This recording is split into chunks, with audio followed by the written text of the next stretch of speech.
അസ്സലാമലൈക്കും. എല്ലാവർക്കും റമളാൻ മുബാറക്.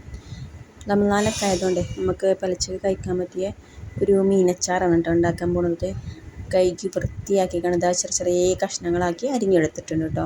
കട്ട് ചെയ്യാതെ അച്ചാറിടാൻ നമ്മളിവിടെ കട്ട് ചെയ്ത് കാണാറുണ്ട് ഉപയോഗിക്കുന്നത്. കഷ്ണങ്ങൾ അതിൽ അറിയാത്ത രീതിയിലുള്ള ഒരു അച്ചാർ കേട്ടോ. മസാലപ്പൊടികൾ ഉപ്പും മുളകും മഞ്ഞളും ഇട്ടുകൊണ്ട് മിക്സ് ചെയ്ത് വെച്ചിട്ടുണ്ട് കേട്ടോ. എന്നിട്ടത് പൊരിച്ചെടുക്കുകയാണ്. സൺഫ്ലവർ ഓയിലാണ് പൊരിച്ചെടുക്കാൻ വേണ്ടി ഉപയോഗിക്കുന്നത്. ഒരുപാട് പ്രാവശ്യം ഉണ്ടാക്കി നോക്കിയതാണ് കേട്ടോ ഈ ഒരു അച്ചാർ. അതുകൊണ്ട് തന്നെ ഇട്ടാൽ തന്നെ വേഗം കഴിയും ചെയ്യും കേട്ടോ. കഴിക്കാൻ നല്ല ടേസ്റ്റ് ആയതുകൊണ്ടേ 2 ദിവസം ഒക്കെ നിൽക്കുള്ളൂ. ഏറിപ്പോയാൽ അതിനുള്ളിൽ തന്നെ എല്ലാവരും ഇത് തീർക്കും കേട്ടോ. പെട്ടെന്ന് തീർന്നു പോണത് കൊണ്ടേ നമുക്ക് മീൻ കിട്ടുമ്പോൾ തന്നെ നമ്മളത് ഉണ്ടാക്കി വെക്കലുണ്ട് കേട്ടോ. അത്രയും ടേസ്റ്റ് ഉള്ളതുകൊണ്ടാണ്. കുഞ്ഞമത്തി എപ്പോൾ കിട്ടിയാലും തന്നെ ഒരു കുറച്ച് ഇതിനു വേണ്ടിയാണ് മാറ്റി വെക്കാറുണ്ട്. എല്ലാവരും കഴിക്കുന്നത് കൊണ്ട് ഇത് ഉണ്ടാക്കാൻ തന്നെ ഒരു ഇൻട്രസ്റ്റ് ആണ് കേട്ടോ. പിന്നെയും ഇതിങ്ങനെ ഉണ്ടാക്കി വെക്കാൻ വേഗം തീർന്നു പോകുന്നത് കൊണ്ട്. അപ്പോൾ ഇതാ നല്ല രീതിയിൽ ഫ്രൈ ചെയ്തെടുത്തിട്ടുണ്ട് കേട്ടോ. നമ്മൾ ഈ ഓയിൽ തന്നെയാണ് കടുക് പൊട്ടിക്കണം കേട്ടോ. ഉലുവയും കടുകും പൊട്ടിച്ചുകൊണ്ട് കറിവേപ്പിലൊക്കെ ഇട്ടുകൊണ്ട് ഇഞ്ചി ഇട്ട് പിന്നെ നമ്മൾ വെളുത്തുള്ളി ഇട്ട് കൊടുക്കുകയാണ്. അതൊക്കെ നല്ല രീതിയിൽ വഴറ്റിയെടുക്കുന്നുണ്ട് കേട്ടോ. നിങ്ങൾക്ക് ഇതുപോലെ കുഞ്ഞമത്തിയെ കിട്ടുമ്പോഴേ ഒന്ന് അച്ചാറിട്ട് നോക്കണം കേട്ടോ. ഞാനൊക്കെ ആദ്യം കരുതിന് ഇങ്ങനെ ഈ അച്ചാറൊക്കെ മീൻ കൊണ്ടൊക്കെ ഇടാന്നൊക്കെ കരുതിന് കേട്ടോ. ഇട്ട് കഴിഞ്ഞപ്പോഴല്ലേ അതിൻ്റെ ടേസ്റ്റ് അറിഞ്ഞത്. അപ്പോൾ പിന്നെയും ഇടാനൊരു കമ്പാണ് കേട്ടോ. എപ്പോൾ കിട്ടിയാലും ഇപ്പോൾ ഇടലുണ്ട്. രാത്രി 10 മണി കഴിഞ്ഞിട്ടുണ്ട് ഈ പരിപാടി. ഇനിയും നമ്മളിത് ഉണ്ടാക്കിയിട്ടില്ല എന്നുണ്ടെങ്കിൽ രാവിലേക്കത്തിന് ഒരു രസം ഉണ്ടാവില്ല കേട്ടോ കഴിക്കാൻ. നമ്മളൊരു കാര്യം കരുതിയ പിന്നെ നടത്തിയെടുത്തില്ലെങ്കിൽ ഒരു സമാധാനം ഉണ്ടാവില്ലല്ലോ. അതാണ് ഇപ്പോൾ നിങ്ങൾ ഈ കാണുന്നത് കേട്ടോ.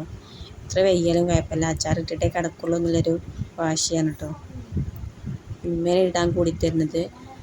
അപ്പോൾ നല്ല ടേസ്റ്റാണ് കേട്ടോ ഉമ്മ ഉണ്ടാക്കിയാൽ തന്നെ. എന്ത് കാര്യമാണെങ്കിലും തന്നെ ബിരിയാണി ആണെങ്കിലോ അതിലേറെ ടേസ്റ്റാണ്. ഞാനിട്ട വീഡിയോയിലൊക്കെ കാണും നിങ്ങൾ ഉമ്മ ബിരിയാണി ഉണ്ടാക്കുന്നത്. അതുപോലെ തന്നെ കേട്ടോ ഈ അച്ചാറും. ചിലവർ എന്തുണ്ടാക്കിയാൽ നല്ല ടേസ്റ്റ് അല്ലെങ്കിലും ഒരു ഉള്ളിയിട്ടൊരു സമ്മന്തി അരച്ചാലും മതി, എന്നാലും അത് ഭയങ്കര ടേസ്റ്റാണ് കേട്ടോ. അത് മനസ്സറിഞ്ഞുണ്ടാക്കുന്നത് കൊണ്ടെന്നൊക്കെ പറയണ കേൾക്കാനില്ലേ. ഇതുപോലൊരു സംഭവമാണ് കേട്ടോ എൻ്റെ അമ്മ. അതിൽ ഞാൻ ഹാപ്പിയാണ് കേട്ടോ. നമുക്ക് നല്ല രുചിയുള്ള ഭക്ഷണം കഴിക്കാൻ പറ്റുമല്ലോ. ഉമ്മക്ക് ഉണ്ടാക്കി തരാനും ഇഷ്ടമാണ് കേട്ടോ. എൻ്റെ വീഡിയോക്ക് ഫുള്ള് സപ്പോർട്ടായിക്കാണ് നിൽക്കുന്ന ഉമ്മേനെ കേട്ടോ.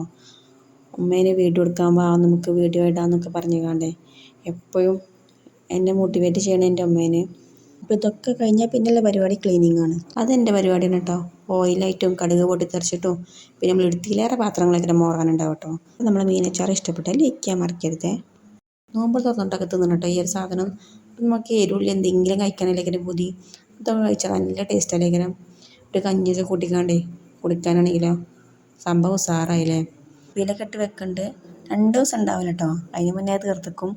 അമ്മതിരി ടേസ്റ്റ് ആയതുകൊണ്ടേ വേഗം കഴിയും കേട്ടോ സാധനം. അപ്പോൾ നമ്മളെ വീഡിയോ പുതുതായി കാണുന്ന കൂട്ടുകാരുണ്ടെങ്കിലേ സബ്സ്ക്രൈബ് ചെയ്യണം കേട്ടോ. നിങ്ങൾക്ക് ഇഷ്ടപ്പെടുകയാണെങ്കിൽ ലൈക്ക് ചെയ്യാൻ മറക്കല്ലേ.